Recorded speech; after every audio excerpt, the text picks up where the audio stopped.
Bret Baier is our guest right now. Last time I saw him over there, he said, "Is Brian still eating biscuits and gravy the way he used to?" Bret, watch the bacon, Brian. That's right. You know me well.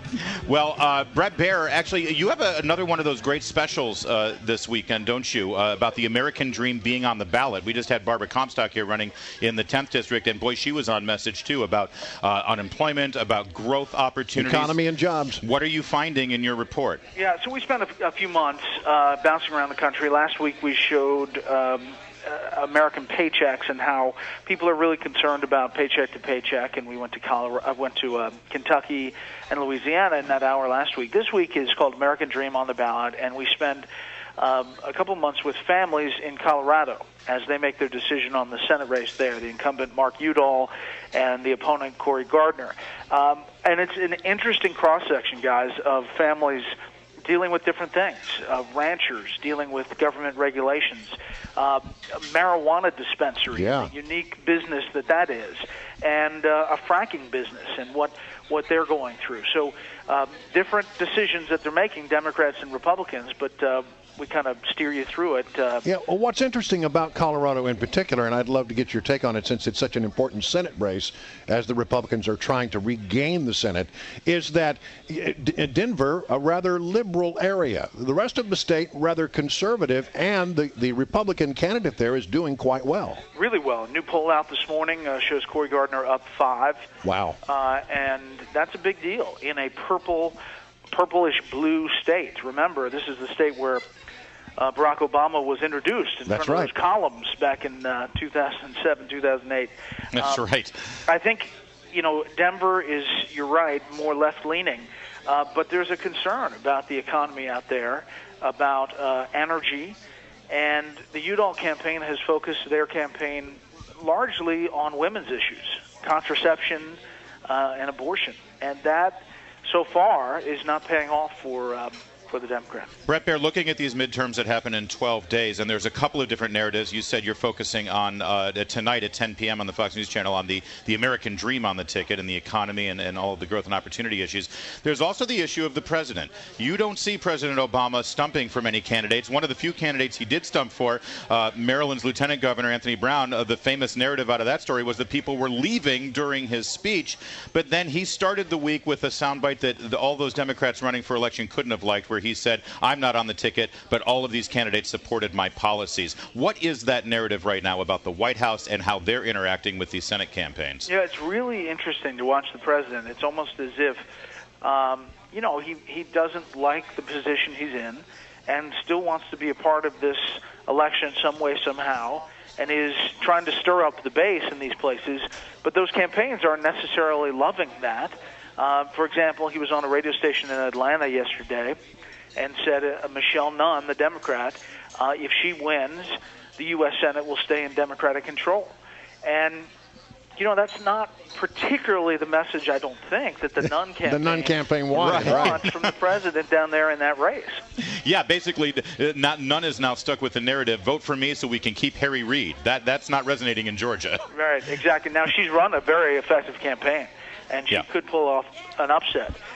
Uniquely about that race, you have to get to 50%. Right. And if they don't, they go to January 6th. Well, so that's interesting.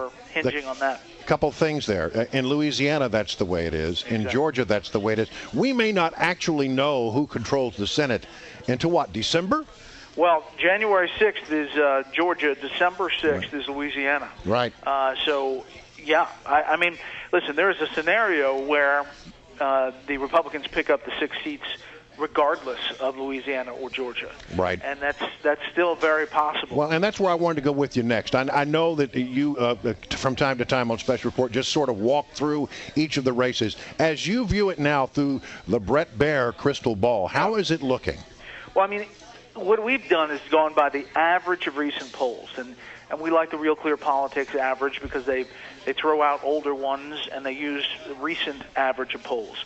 And if you did that right now, Republicans would pick up 7 seats, and that would give them control.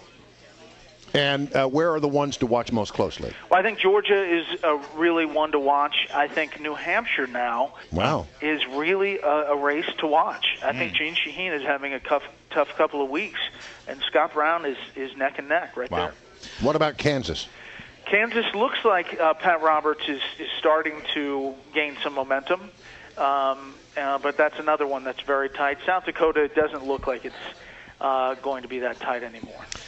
Bret Baier, let's turn to the events that really stunned the nation of Canada this week when you saw this man on a rampage with a double-barrel shotgun going through the Parliament building, seemingly without any resistance from any security, certainly not the kind of security we see in our Capitol building. Looking at that and now learning what we've learned about this perpetrator, do you think that there's going to be some long-range ramifications for the nation of Canada? Well, I think that they're going to change their security posture, but the tough part about all of this is that lone wolf attackers are really tough to pick up. And, this guy kind of came out of nowhere. He doesn't really have a big profile, and they weren't watching him. And I think that's going to be the challenge for the U.S. as well. These people that are inspired by ISIS over social media, that you don't find out that they're connected to them until after the events happened.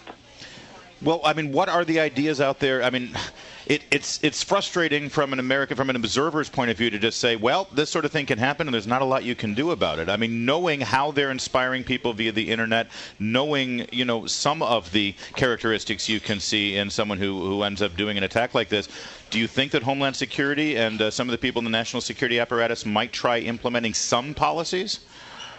Yeah, but Steve, there's the balance that we have in a free society.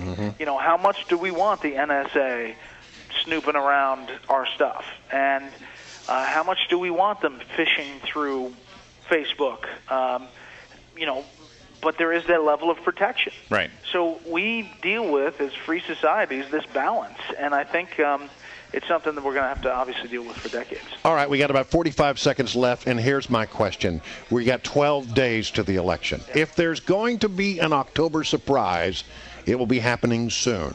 Do you see anything on the horizon that could be classified as the October surprise?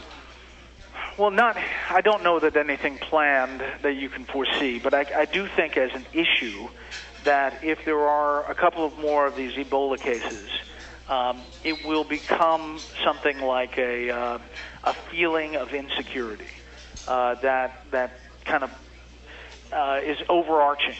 And, some pundits have called it a malaise. Others have called it, just feeling... A feeling of unease. Unease. Yeah. And I think that factors in the ballot box. All right, Bret Baier, thanks for that. Next week, by the way, when we're live at the Silver Diner in Rockville, Maryland, it'll be Halloween. So we're looking forward to hearing about your plans for Halloween and what costume you'll be wearing we've got on big air. Plans. Yeah, big plans all right, good to know. Thanks, Bret. I want you to go as Shep Smith for Halloween. Yeah, that would be interesting.